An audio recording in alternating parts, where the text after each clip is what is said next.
Pegawai negeri sipil atau PNS acap kali masih menjadi profesi dambaan di masyarakat. Bersamaan dengan demand yang cukup tinggi, sayangnya tak jarang masih saja sering terjadi upaya tindak penipuan berkedok penerimaan calon PNS atau CPNS.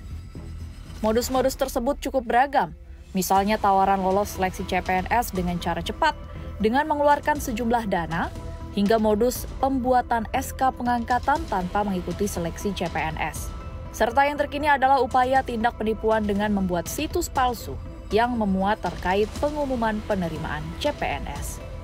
Untuk modus ini, para oknum berupaya menjaring korban dengan memanfaatkan perkembangan digital untuk menyebarkan informasi palsu dan mengumpulkan data pribadi masyarakat yang kemudian dapat disalahgunakan dan dijadikan sebagai dasar pemaksaan untuk bisa meminta sejumlah dana dari para korban.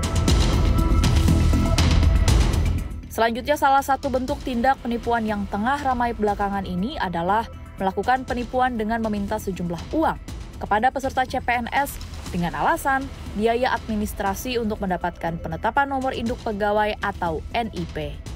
Padahal penetapan NIP ini sejatinya hanya dapat diterima peserta yang telah ikut seleksi CPNS dan dinyatakan lulus. Kemudian penetapan NIP ini pun diusulkan instansi dan tidak ada pungutan biaya dalam proses penetapan NIP para PNS. Beberapa modus berkedok penerimaan CPNS memang seringkali berulang setiap tahunnya dengan bentuk yang hampir sama ataupun dengan sejumlah modifikasi tertentu. Namun yang pasti, upaya tindak penipuan masih sering terjadi, terutama menjelang pendaftaran dan masa seleksi CPNS. Karena itu pemerintah melalui para lembaga dan kementerian selalu aktif mengingatkan agar masyarakat bisa lebih waspada dan tidak tergiur tawaran lolos CPNS dengan cara cepat karena semua itu adalah penipuan. Pihak kepolisian pun cukup aktif mengumumkan penemuan adanya kasus penipuan penerimaan CPNS, baik itu kasus-kasus yang terjadi di kota-kota besar hingga di daerah. Misalnya saja, seperti kasus yang baru-baru ini diumumkan oleh Polres Blora, Jawa Tengah.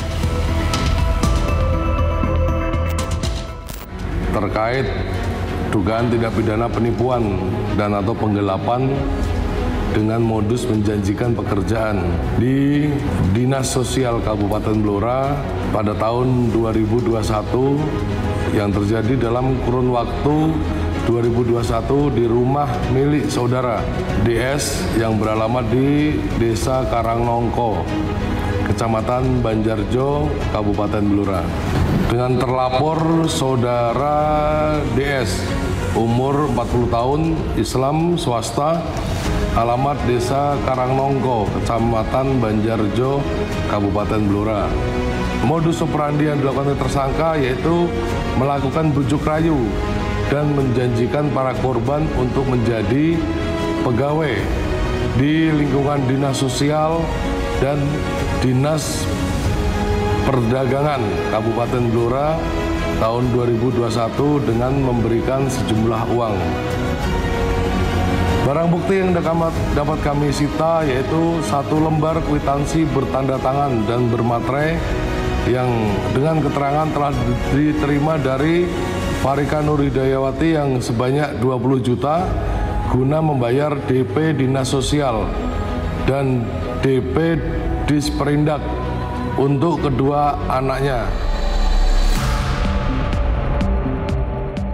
Terlepas dari aktifnya upaya penegakan hukum atas kasus penipuan penerimaan CPNS hingga reminder dari berbagai lembaga hingga kementerian untuk pentingnya tidak mudah tergiur iming-iming cara cepat lulus CPNS, tetaplah ingat dan bersiaga untuk tidak mudah menerima beragam informasi di media sosial, situs ataupun pesan singkat yang diterima tanpa adanya cek dan recheck terhadap informasi yang diterima.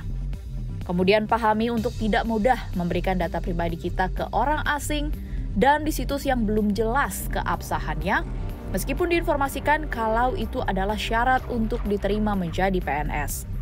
Karena oknum tak bertanggung jawab tak hanya mengincar dana masyarakat, tetapi juga data pribadi yang bisa menjadi kelemahan korban. Di samping itu, jangan juga membiarkan diri kita untuk melegalkan beberapa aksi penipuan seperti menyewa joki untuk mengikuti seleksi penerimaan CPNS. ataupun berupaya menyuap demi meraih skor tinggi di tahapan seleksi CPNS. Karena awal yang buruk juga biasanya akan berakhir tidak baik. Setiap perbuatan yang dilakukan suatu saat akan berdampak ke depan, dan jika itu dengan cara ilegal, tentunya kita juga akan terkena hukumannya ke depan.